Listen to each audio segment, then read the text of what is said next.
Монс өдөр хэвлэлийн газраас жил бүр нийгэм рүү хандсан томоохон арга хэмжээ зохион явуулдаг бөгөөд тэдгээр энийг нь соён гэгэрлийн өдрүүд арга хэмжээ билээ.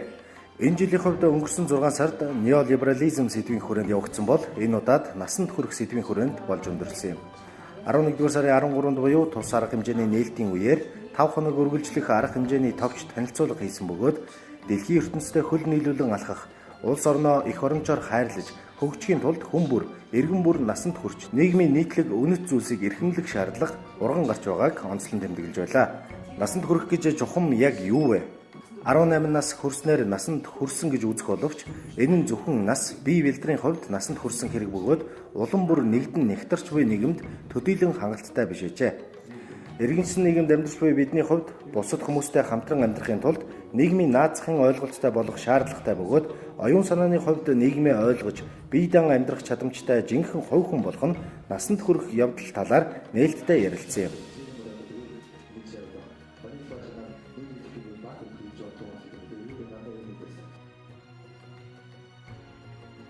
Мөн өдрийн арга хэмжээ төлөвчлийн уран зохиолын лекцээр үргэлжилж насанд хүрэх хэмээх сэдвийг уран зохиолд хэрхэн авч үздэг болохыг задлан ярилцлаа. Тус лекцийг Монс өдөр хэвлэлийн газрын мэргэжилтэн Александр Шнорбуш хийсэн бөгөөд энэхүү лекц нь төлөвчлийн уран зохиол хэмээх төрөл жанрын түүх, гол онцлог, өнөөгийн нийгэмтэй холбогдох байдал гэсэн 3 гол сэдвт төвлөрсөн юм. Төлөвчлийн зохиол гэдэг нь хүүхэд эсвэл өсвөр насныхны насанд хүрч буй хөгжил төлөвчлийн тухай өгүүлнэ гэсэн ерөнхий ойлголтоос гадна уг төрөл жанрын гол элементүүд, онцлог шинжүүд ихч мөн лекцээр нарийн тайлбарласан юм. Соён гэгэрлийн өдрүүд үйл ажиллагааны хүрээнд өнөөдрийн арга хэмжээ болохоор төлөвчлийн уран зохиол гэсэн сэдвээр лекц хэлэлцүүлэг зохион байгуулж байгаа. Тэгээд ерөнхийдөө бол төлөвчлийн уран зохиол гэж юу вэ? Энэ талаар танилцуулах лекцийг бол Монс өдөр хэвлэлийн газрын зөвлөх Александр Шнорбуш гэж хүн танилцуулна. Тэгээд араас нь зочид уншигчтай хамт хэлэлцүүлэг хийх юм арга хэмжээ болж байгаа. Мөн бичлэгийн тус төрлийн хамгийн сор төлөөлөл тооцогдох Йохан Вольфганг Гётегийн Вильхельм Мейстрийн шавилсан он жилүүд, Хомерийн Одиссей, Волтерийн Кандид, Чарльз Диккенсийн Дэвид Копперфилд, Марк Твений Том Сойерийн адал явдал хэмээх 5 агуу романаас гадна өнөө цагт төлөвчлийн роман улам ихээр уншигдаж буй тухай тодруулбал Жером Селлинжерийн Хөх тарианы харуул, Харпер Лигийн Гургалдайг хөнөөх үе романуудын хэрхэн бүх цаг үеийн хамгийн шилдэг борлуулалттай номоор тодорч буй нууцыг задлан шинжилсэн юм. Төлөвшийн роман бол өнөө үед маш их уншигдах болсон, улам бүр уншигдах болсон. Үүнээс цааш шалтгаан нь бол өнөө цагт бол хүн төлөвшнө гэдэг насанд хүрнэ гэдэг бол урьд уртайхаас л хэцүү болжээ. Тийм учраас хүмүүс үүнийг судалж унших хэрэгтэй болсон гэсэн үг. Тэгээ өнөө цагт хүмүүс бол залуу үеийнхэнд бол улам их эрхчлөө өгөгдсөн. Эрхчлөөгөө дагаад улам их шаардлага, улам их сонголтууд, улам их шийдэл гарах боломжууд, тэгээд түүнийгээ дагаад амжилттай болох бүтлгүйт магтламж дагаж өссөн гэсэн үг. Энэ бүхнээс үүдээд төлөвшийн роман бол өнөөдөр ийм алдартай байгаа болов уу гэж бодож байна.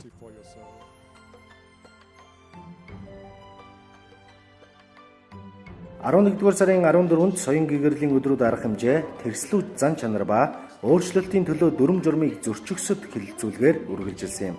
Тус хэлэлцүүлгийг хүүхдийн номын Жангар редакцийнхан явуулсан бөгөөд тэрслүү хэмээх ойлголтын зөрүү мөн Харвардын их сургуулийн профессор Франческо Гиногийн тэрслүү чанарын талаарх итгэлийн талаар ярилцсан юм.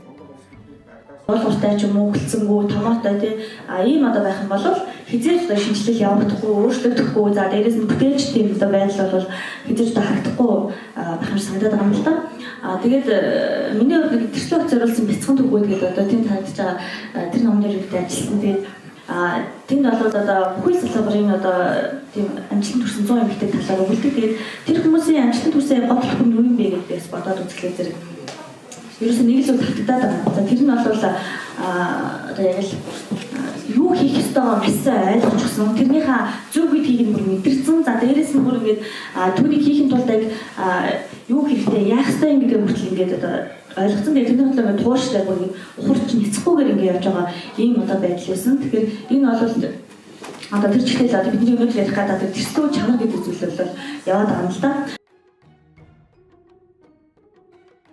Хэлэлцүүлгийн үеэр хүүхэд тань дотоод дуу хоолойгоо сонсдог, нийтийн жишгийг дагахаасаа өмнө эргэлзэж учир зүгийг нь олохыг хичээдэг. Өөрчлөлт шинжилтийг өөр нэгнээс хүлээдэггүй, алдаж унахаас эмээдэггүй, алс хэдийн зорилгодоо төвлөрдөг, хэн нэгнээс хамааралгүйгээр шийдвэр гаргаж чаддаг, ямагт шинийг санаачилж бусдыгаа уриалдаг болоход тэрслүү зан чанар ямар чухал талаар зөвлөсөн юм а.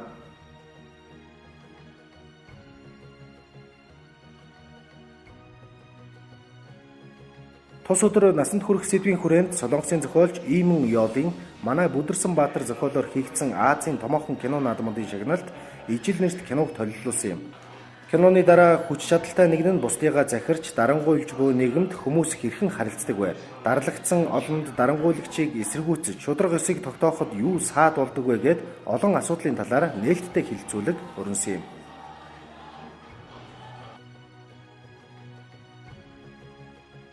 Харин 11-р сарын 15-ны өдөр соён гэгэрлийн өдрүүд арга хэмжээ бүтээлч байх чадварыг хөгжүүлэх сэдвээр үргэлжилсэн бөгөөд бүтээлч байх гэж яг юу хэлдэг вэ? Бидний бүтээлч үйл ажиллагаа, бүтээлч байдал гэж ойлгогддог зүйлс үнэн хэрэгтээ бүтээлч байх гэдэг ойлголтод нийцдэг үү?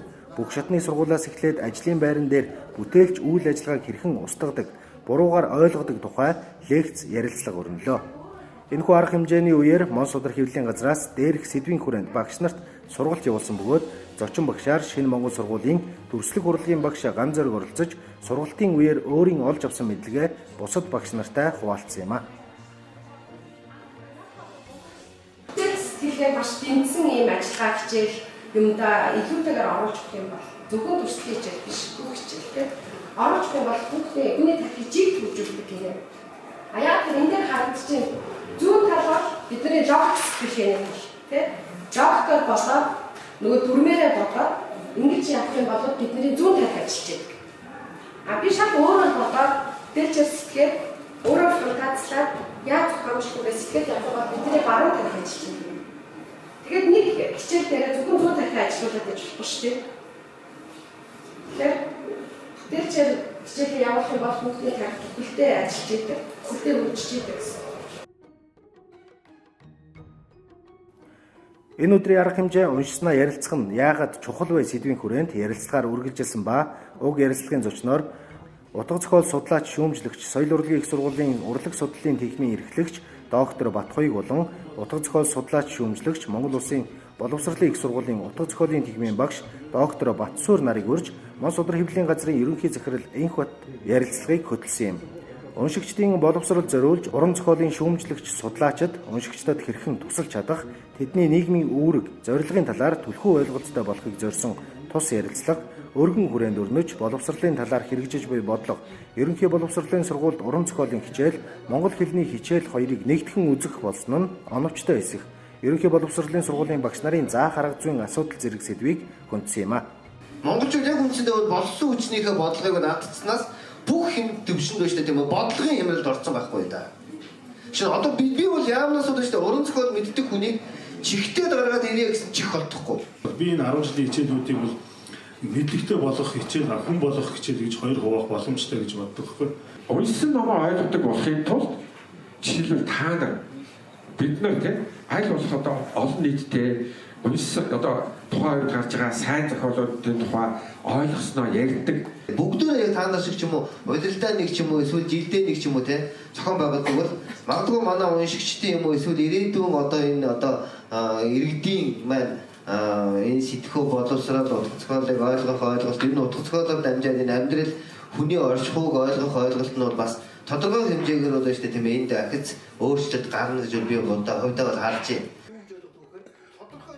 Мөн энэ удаагийн соён гэгэрлийн өдрүүдийн гол сэдэв болох насанд хүрэх тухай ойлголт хүн оюун санааны хувьд бие даасан хувь хүн болж төлөвшөхөд уран зохиол чухал үүрэгтэй эсэх талаар ярилцсан энэхүү ярилцлагыг та Reader цэг MN сайтаас дэлгэрэнгүй унших боломжтой.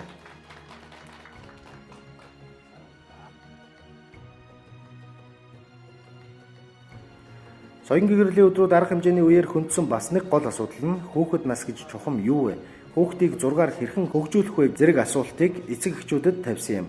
Хүүхдийн номууд хүүхдэд зориулсан контентууд зөвхөн гоё, хөөрхөн дөрүүд, баатруудыг л хүүхдүүдэд үзүүлдэг. Эцэг эхчүүд ч мөн хөөрхөн, гялалзсан зурагтай, өөртөө таалагдсан номуудаа хүүхэдтэй сонгодог. Гэвч хүүхдийн хувьд энэ нь тийм ч чухал биш, харин ч сөрөг нөлөөтэй гэдгийг энэ өдрүүдэд дэлгэн харуулсан юм. Энэ сэдвийн гол зорилго нь эцэгчүүд бид одоо хүүхдүүдтэй зориулаад хамгийн гоё зурагтай, хөөрхөн зурагтай номыг илүүтэй сонгодог. Энэ нь ямар хор хөнөөлтөй тухайлбал хэрэнгүй ярьлаа. Энэхүү ном нь хүүхдийг цааш төсөөлөн бодоход хязгаарлагдмал зүйлийг өгч байдаг. Цааш ургуулсан бодох, төсөөлөн бодох төр зүйлүүдийг хааж байдаг. Гэтэл эцэгчүүд маань болохоор зэрэг бид энэ ном одоо хамгийн хөөрхөн юм байна. Энэ гоё зурагтай юм байна гэх шалгуураар хүүхдийн номыг илүүтэй сонгож байгаа. Энэ тал дээр илүү зөвлөмж өргөсөн байгаа. Дээрх асуудлыг улам дэлгэрүүлж эцэг их байхын хариуцлага, хүүхэд өсгөх гэдэг маш хэцүү бас бүтээлч ажил болох тухай хүүхдэд зөвхөн гоё сайхан зүйл хэлэх ёстой хэмээн үннийг нуух нь хэр хор хөнөөл учруулж болох талаар кино үзүүрээр үргэлжилсэн бөгөөд тус үзүүрээр хүүхдийн зохиолч зураач Маурис Синдакийн тухай баримтат киног орчуулан хүргэж улмаар үзүүрийн дараа дээрх сэдвүүдээр нээлттэй ярилцсан билээ.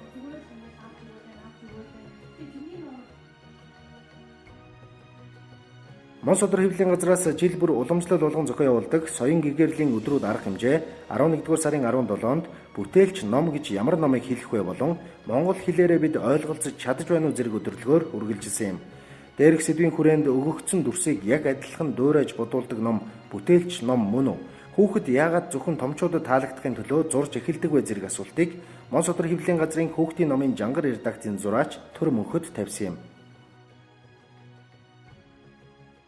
Бид хүүхдүүдийн тэнд зураад л сууж байгааг хардаг шүү дээ. Гэтэл одоо яг юу зурж байна? Яаж өөрийгөө илэрхийлж байгаа гэдгийг төдийлөн анзаардаг. Хүүхдийн зураг бол өөрийнх нь цагтл байдаг. Ээж аавдаа хүргэж байгаа, эргэн тойрондоо хүргэж байгаа тэр илэрхийлэл байдаг. Гэтэл ээж аавд маань бид нэр илүү хүүхдийн зургийг авьяастай илүү холбож боддог.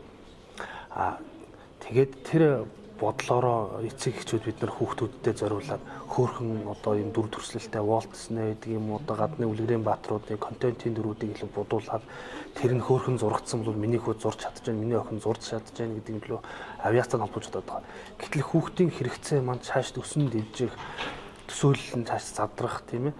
Төсөөлөл нь цааш илүү их улам гүнзгийрэх энэ үйл ажиллагааг чиглэсэн номууд байх хэвээр. Энэ одоо зах зээл дээр байгаа ихэнх буддаг номууд маань машин тэрэг байдаг юм уу иймэрхүү дүрийг бодуулах хэрэгтэй байна. Гэхдээ бодуулдаг байтал ер нь бол бүтээлч ном гэдэг бол цааш илүү хүүхдийн төсөөллийг нь хөгжүүлэх, цааш яаж ургуулсан бодох вэ гэдгийг хөгжүүлсэн номуудыг бүтээлч ном гэж хэлдэг юм л да. Харин сүүлийн өдрөлгөн нь монгол хэлээрээ ойлголцож чадж байна уу хэлэлцүүлэг байлаа. Соён гэгэрлийн өдрүүдийн хүрээнд Монс өдөр хэвлэлийн газраас монгол хэл баялаг хэл мөн үү гэсэн сурвалжлага бэлтгэн хүргэсэн бөгөөд энэ сэдвийн талаараа хэл шинжлэлийн мэрэгчлэн судлаачдыг оролцуулсан хэлэлцүүлгийг зохион байгуулсан юм. Үгийн үнц нь хэл хэрхэн баяждаг вэ? Хэлээ хайрлан хамгаалах гэдэг нь хэлээ хөгжүүлэх гэдэг ойлголттой хэрхэн холбогддог вэ? Зэрэг сэдвийг энэхүү ярилцлага хэлэлцүүлэхдээ хөндсөн юм. Ийхүү соён гэгэрлийн өдрүүд арга хэмжээ 5 хоногийн турш амжилттай болж өндөрлөлөө.